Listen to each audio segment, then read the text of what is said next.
हाँ हाँ भाई, आ गई मूवी ढूंढ कर? नहीं मिली ना, कैसे मिलेगी?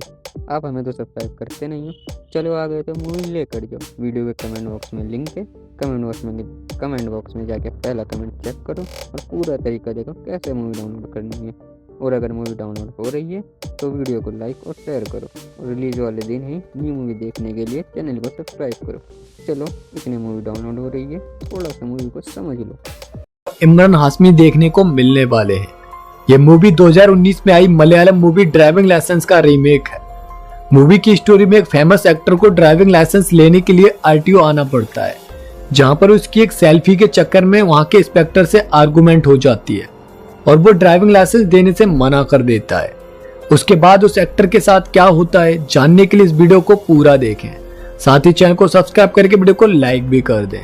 तो चलिए बिना किसी देरी के मूवी शुरू करते हैं। मूवी की स्टार्टिंग में थिएटर के बाहर बहुत सारे लोग डांस कर रहे होते हैं। थिएटर भी खचाखच भरा हुआ होता है क्योंकि उनके सुपरस्टार विजय की फिल्म लगी हुई थी। सीन कट होती है और सुपरस्टार विजय का ड्राइवर काफी परेशान होता है क्योंकि विजय को कार ड्राइव करने का बहुत ज्यादा शौक था और वो काफी फास्ट ड्राइव करता था। उसके बाद विजय शूटिंग की लोकेशन पर पहुंचता है, जहां पर विजय की प्रोड्यूसर के साथ किसी सीन को लेकर बहस हो जाती है। दूसरी ओर ओम प्रकाश को दिखाया जाता है, जो कि एक मोटर व्हीकल इंस्पेक्टर होता है। वो ड्राइविंग लाइसेंस देने के लिए 3 स्टेप में टेस्ट लेता था। उधर प्रोड्यूसर बहुत नाराज था क्योंकि उन लोगों ने फिल्म का बजट 15 करोड़ रखा था, पर अब तक 18 करोड़ रुपए खर्च हो चुके थे और अभी भी क्लाइमेक्स शूट नहीं हो पाया था। क्लाइमेक्स के लिए विजय को लोकेशन का मॉडल दिखाया जाता है। क्लाइमेक्स शूट होने से पहले विजय को अमेरिका जाना था अपनी वाइफ के ट्रीटमेंट के लिए, पर प्रोड्यूसर चाहता था कि विजय क्लाइमेक्स शूट करने के बाद ही कहीं पर जाए या फिर वो अपनी वाइफ को अकेला भेज दे। पर विजय का कहना था कि वो सुपरस्टार दुनिया के लिए है, पर अपनी वाइफ के लिए वो उसका हस्बैंड है। अगर वो इस सिचुएशन में भी उसका साथ नहीं देगा तो सारे अवार्ड्स और लोगों की तारीफ उसके लिए बेकार है। तब विजय को पता चलता है जहां वो लोग शूट करने वाले हैं वो जगह नेवी ने लीज पे ली हुई है। उन्होंने शूटिंग की परमिशन तो दे दी है, पर वहां ड्राइव करने वाले को ड्राइविंग लाइसेंस भी सबमिट करने को कहा गया है। इसीलिए विजय अपना ड्राइविंग लाइसेंस फिल्म मेकर्स को दे देता है ताकि वो फोटो कॉपी करवा कर उसे रिटर्न कर सके। दूसरी ओर इंस्पेक्टर ओम प्रकाश अपने बेटे को विजय की फिल्म की स्टोरी सुना रहा होता है। दरअसल वो विजय का डाई हार्ड फैन था। वो विजय की हर फिल्म को एटलीस्ट 10 बार तो देखता ही था। उधर उन्होंने ऑटो कंसल्टेंट को विजय का ड्राइविंग लाइसेंस रिन्यू करवाने को दिया था और कुछ ही दिन के बाद वो ऑटो कंसल्टेंट दुबई चला गया था, पर उसके घर पर ढूंढने पर भी उन्हें लाइसेंस नहीं मिला था। इस तरह विजय का ड्राइविंग लाइसेंस अब खो चुका था। प्रोड्यूसर डुप्लीकेट लाइसेंस के लिए अप्लाई करने को कहता है, पर प्रॉब्लम ये हो गई थी कि विजय ने दूसरे आरटीओ से लाइसेंस बनवाया था और कुछ दिनों पहले ही वो आरटीओ ऑफिस कहीं और शिफ्ट हो गई थी, जिसमें कई फाइल्स भी जलकर राख हो गई थी। इसलिए अब विजय को न्यू ड्राइविंग लाइसेंस बनवाना ही था। अब जब तक लाइसेंस बन नहीं जाता तब तक उन्हें लोकेशन पर भी सेट बनाने की परमिशन नहीं मिली थी। विजय की एक क्लोज फ्रेंड नेता होती है जो असेंबली इलेक्शन में हार चुकी होती है, फिर भी लाइसेंस जल्दी बनवाने के लिए वो आरटीओ ऑफिस जाती है। वहां वो ओम प्रकाश से जाकर मिलती है और ओम प्रकाश उसे बताता है वो विजय की सारी फिल्म फर्स्ट शो में देखकर अपना ओपिनियन विजय को एसएमएस करके बताता है। वो औरत ओम प्रकाश से फेवर मांगती है कि विजय को शूटिंग पर्पज के लिए अर्जेंटली लाइसेंस चाहिए। ओम प्रकाश रेडी हो जाता है रूल्स ब्रेक करने के लिए। वो बस ओल्डर डेट के साथ एक एप्लीकेशन सबमिट करने को कहता है। उसके बाद ओम प्रकाश हेजिटेट होते हुए उससे कहता है कि वो एक बार विजय को आरटीओ ऑफिस ले आए ताकि वो उनके साथ एक सेल्फी ले सके, क्योंकि उसका बहुत ही दिनों से सपना है कि वो विजय के साथ एक सेल्फी ले। इसके लिए वो कहती है कि वो इसके लिए ट्राई करेगी, पर इसके लिए वो कंफर्म नहीं कह सकती है। उसके बाद वो सारी बात विजय को जाकर बताती है। पहले तो विजय ये सब करने से मना करता है, पर एट लास्ट वो मान जाता है और वो कॉल करके ओम प्रकाश को बता देती है कि नेक्स्ट मॉर्निंग विजय उसके ऑफिस आएंगे। यह जानकर तो ओम प्रकाश की खुशी का ठिकाना नहीं रहता है। नेक्स्ट मॉर्निंग ओम प्रकाश अपने बेटे को भी ऑफिस लाता है ताकि वो भी विजय से मिल सके। उसने बहुत सारी तैयारियां भी की हुई होती हैं, पर 10-20 से ही वहां पर मीडिया पर्सन जमा होने लगते हैं। दूसरी ओर ऑफिस का पियोन मीडिया वालों को बता देता है कि विजय सर लाइसेंस बनवाने यहाँ पर आ रहे हैं। जैसे ही विजय ऑफिस के बाहर पहुंचता है, चारों ओर से मीडिया वाले उसे घेर लेते हैं। विजय को लगता है कि आरटीओ ऑफिस वालों ने ये मीडिया बुलाई होगी, इसलिए वो गुस्से में आरटीओ ऑफिस के अंदर जाकर डोर क्लोज कर देता है और ओम प्रकाश को उसके बेटे के सामने ही बहुत डांटता है।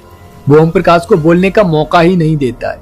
यह सब देखकर ओम प्रकाश के बेटे को अपने डैड को डांट सुनते हुए देखकर बहुत बुरा लगता है और वो रोने लगता है। तब विजय शांत होता है। तब वो वहां से जाने लगता है। इस पर ओम प्रकाश आकर बोलता है कि वो बिना ड्राइविंग लाइसेंस के यहाँ से ड्राइव करके नहीं जा सकता है। दूसरी तरफ ओम प्रकाश मीडिया को इंटरव्यू देता है कि विजय को तो ड्राइविंग लाइसेंस बनवाने उसके ऑफिस आना ही होगा, चाहे वो कितना भी बड़ा सुपरस्टार क्यों नहीं हो, उसे व्हीकल एक्ट तो मानने ही होंगे। इतना ही नहीं, उसे सारे प्रोसेस के बाद ही लाइसेंस मिलेगा। यानी अब विजय को learners test, age test and road test सबसे गुजरना पड़ेगा। विजय गुस्से में फिल्म मेकर से कहता है कि क्लाइमेक्स शूट करने के लिए कोई दूसरी लोकेशन ढूंढो जहां पर ड्राइविंग लाइसेंस सबमिट नहीं करना पड़े। प्रोड्यूसर उसकी बात मान लेता है और 48 आवर्स में ऐसी लोकेशन ढूंढने को कहता है, क्योंकि 48 आवर्स के बाद विजय यूएस जाने वाला था। Later on commissioner Om Prakash के पास आते हैं। वो ओम प्रकाश की ट्रांसफर की बात करते हैं। इस पर ओम प्रकाश उनसे कहता है कि 18 साल से वो जॉब कर रहा है, पर उसने कभी भी ब्राइब लेकर काम नहीं किया है। वो एक ऑनेस्ट ऑफिसर है। उसके पास सेल्फ रेस्पेक्ट के अलावा और कुछ भी नहीं है, और उसके सेल्फ रेस्पेक्ट को नुकसान पहुंचाने का हक किसी को भी नहीं है। उधर सारे लोग ओम प्रकाश की बहादुरी की तारीफ कर रहे होते हैं। अब 48 आवर्स बीत चुके होते हैं। विजय अपनी वाइफ के साथ डिनर कर रहा होता है और उसके बाद उन्हें एयरपोर्ट के लिए निकलना था, पर प्रोड्यूसर विजय के पास आता है और बताता है कि उन्हें न्यू लोकेशन तो नहीं मिली है, पर उनका इस फिल्म में बहुत पैसा लगा हुआ है, इसीलिए हमें क्लाइमेक्स फिक्स टाइम पर ही शूट करना ही पड़ेगा। पर वो तभी पॉसिबल हो पाएगा अगर वो अपनी वाइफ के साथ यूएस नहीं जाए और यहीं पर रुककर नॉर्मल तरीके से लाइसेंस बनवाए। इस बात पर विजय और प्रोड्यूसर के बीच झगड़ा होने लगता है। यह उसकी वाइफ देख लेती है और वो विजय को रुककर अपना काम करने के लिए कहती है और खुद अकेले यूएस के लिए निकल पड़ती है। उसी टाइम ओम प्रकाश अपनी फैमिली के साथ सो रहा होता है और कुछ लड़के उसके घर पर पत्थर फेंकने लगते हैं और ओम प्रकाश के बेटे को उसमें चोट लग जाती है। आवाज सुनकर उसके पड़ोसी भी वहां पर आ जाते हैं। तब वो लड़के वहां से भाग जाते हैं। ओम प्रकाश अपने बेटे को हॉस्पिटल लेकर जा रहा होता है। तभी विजय उसे कॉल करता है और बोलता है कि अब उसे समझ आएगा कि उसने किससे पंगा लिया है। ओम प्रकाश भी उसका सामना करने के लिए तैयार होता है। नेक्स्ट विजय को ओम प्रकाश की फैमिली पे हुए अटैक के बारे में न्यूज से पता चलता है और उधर ओम प्रकाश विजय के against attempt to murder case file कर देता है। वो लास्ट नाइट की कॉल लिस्ट भी दिखाता है कि विजय ने कॉल करके उसे धमकाया था और ये अटैक विजय के दुश्मन भद्रन ने जानबूझकर कराया था ताकि इसका सारा इल्जाम विजय पर जाए। दूसरी ओर हॉस्पिटल में जब ओम प्रकाश की फैमिली से मीडिया इंटरेक्ट करती है तब वो पूछती है कि अगर सुपरस्टार विजय पे पुलिस ने केस नहीं किया तो वो क्या करेंगे। तब ओम प्रकाश की वाइफ बोल देती है कि वो विजय के घर के बाहर सत्याग्रह करेंगे और वो लोग उसके घर के बाहर आ जाते हैं। तभी विजय के घर के बाहर एक शराबी आता है और वो विजय से मिलने के लिए कहता है, पर उसे वहां से भगा दिया जाता है। उसके बाद विजय मीडिया से बात करता है और बोलता है कि कई फैंस ऐसे होते हैं जो अपने फेवरेट सेलिब्रिटी की लाइफ में इंटरफेयर करना चाहते हैं। ये एक तरह की साइकोलॉजिकल बीमारी है और ओम प्रकाश इसी बीमारी का शिकार है। ओम प्रकाश ये सारी बातें सुन रहा होता है। उसने कभी नहीं सोचा था कि जिसे वो इतना एडमायर करता है वो ही उसके बारे में ऐसा कुछ सबके सामने बोलेगा। उसके बाद विजय कहता है कि इस अटैक में मेरा कोई हाथ नहीं है, और रही बात लाइसेंस की तो मैं खुद ओम प्रकाश के ऑफिस जाऊंगा और जैसे सभी लोग लाइसेंस बनवाते हैं मैं भी वैसे ही सारे रूल्स फॉलो करते हुए लाइसेंस बनवाऊंगा। इस इंटरव्यू के बाद सारी मीडिया विजय को सपोर्ट करने लगती है। After that Vijay learner test के लिए पढ़ना भी शुरू कर देता है। विजय के फैंस इस टेस्ट के लिए बहुत एक्साइटेड होते हैं। लर्नर्स टेस्ट मीडिया और पुलिस ऑफिसर्स के सामने होता है। विजय को 10 क्वेश्चन में से 6 ही सही करने होते हैं, पर वो 9 सही कर देता है। दूसरी ओर विजय को पता चलता है कि उसकी वाइफ के टेस्ट में कुछ इश्यूज आए हैं, इसलिए परसों उसकी सर्जरी होने वाली है। विजय अपनी वाइफ की सर्जरी के टाइम उसके साथ रहना चाहता था। लेटर ऑन विजय को एच टेस्ट देना होता है और उसी दिन रात में 7:30 पर उसे यूएस के लिए फ्लाइट भी लेनी थी। वो सोचता है कि 5 बजे तक ही ऑफिस आवर रहता है, इसलिए वो आराम से एच टेस्ट देने के बाद यूएस के लिए फ्लाइट ले सकता है। और विजय एच टेस्ट के लिए एप्लीकेशन देता है, जिसे ओम प्रकाश रिजेक्ट कर देता है क्योंकि उसके फॉर्म के साथ रोड सेफ्टी अवेयरनेस क्लास का पार्टिसिपेशन भी अटैच नहीं था। जब विजय जाने लगता है तो ओम प्रकाश इस बार के लिए उसे छोड़ देता है और उसके बाद वो विजय की कार चेक करता है और उस कार से टेस्ट देने से मना कर देता है क्योंकि उसमें फॉग लैम्प था। तब विजय का ड्राइवर पास में खड़े एक आदमी की कार को लेता है और उससे ही विजय को एच टेस्ट देने को कहता है। वो बिल्कुल अच्छे से ड्राइव करता है, पर फिर भी ओम प्रकाश उसे टेस्ट में फेल कर देता है क्योंकि ओम प्रकाश छोटी छोटी बट वैलिड कमियां निकाल रहा था, जिससे गुस्से में विजय मीडिया से कहता है कि एच टेस्ट में इतनी बेइज्जती होने के कारण अब वो दोबारा कोई टेस्ट नहीं देगा, इसलिए वो आज से ही ड्राइविंग और एक्टिंग दोनों छोड़ रहा है और अपनी वाइफ के ऑपरेशन के लिए यूएस जा रहा है। इतना बोलकर विजय अपने ड्राइवर के साथ जाने लगता है, पर उसके फैंस बहुत गुस्से में होते हैं और वो पुलिस पे हमला कर देते हैं, स्पेशली ओम प्रकाश पर भी।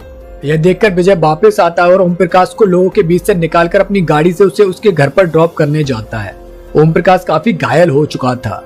वो अपनी वाइफ को कॉल करता है और सामान पैक करने के लिए बोलता है, क्योंकि उसे समझ आ चुका था कि लोग उसे और उसके फैमिली को मार डालेंगे। यह देखकर विजय को भी बुरा लगता है। रास्ते में ओम प्रकाश विजय को बताता है कि वो उसे कितना एडमायर करता है, पर वो स्टॉकर नहीं है। वो ये भी बताता है कि जिस दिन वो आरटीओ ऑफिस आया था उस दिन ओम प्रकाश के हाथ में एक गिफ्ट था। उस बॉक्स के अंदर उसने विजय को देने के लिए लाइसेंस रखा हुआ था, पर विजय ने बिना सच्चाई जाने सबके सामने उसकी इंसल्ट कर दी थी और बाद में वो उसका दुश्मन भी बन गया था। विजय ओम प्रकाश से पूछता है कि वो लोग कहाँ जाएंगे, तब वो बताते हैं कि वो अपने गांव चले जाएंगे। और ये सब देखकर विजय का मन ओम प्रकाश के लिए पिघल जाता है। तभी वहां पर विजय का दुश्मन आता है और वो ओम प्रकाश को बताता है कि उसने ही उस पर अटैक करवाया था, जिसके लिए वो उससे माफी भी मांगता है। और उसके बाद विजय मीडिया के पास आता है और उन्हें बताता है कि वो एक्टिंग नहीं छोड़ रहा है, इसीलिए उसके फैंस को चिंता करने की कोई जरूरत नहीं है। वो ये भी बताता है कि ओम प्रकाश की फैमिली उसके साथ उसके ही घर पर है और अब उन दोनों के बीच की सारी मिसअंडरस्टैंडिंग खत्म हो गई है और वो दोनों एक साथ हैं। उसके बाद वो अपने ड्राइवर को कार ड्राइव करके जाने को कहता है, पर तभी वहां पर वो पेक्कड़ आदमी आकर बोलता है कि उसे खुद ही ड्राइव करके जाना चाहिए, क्योंकि वो उसे उसका ड्राइविंग लाइसेंस दे देता है। दरअसल वो आदमी ऑटो कंसल्टेंट के फादर होते हैं और वो इतने दिनों से विजय से इसीलिए मिलना चाहते थे क्योंकि वो उसका ड्राइविंग लाइसेंस उसे वापस करना चाहते थे। विजय को उसका ड्राइविंग लाइसेंस वापस मिल जाता है और इसीलिए वो एयरपोर्ट तक खुद ही ड्राइव करके जाता है। और इसी के साथ इस मूवी की भी एंडिंग हो जाती है। तो दोस्तों, आपको ये मूवी कैसी लगी कमेंट करके जरूर बताना। साथ ही चैनल को सब्सक्राइब करके वीडियो को लाइक भी कर देना। तो इसी के साथ मिलते हैं नेक्स्ट वीडियो में एक और सस्पेंस थ्रिलर मूवी के साथ। तब तक के लिए जय हिंद।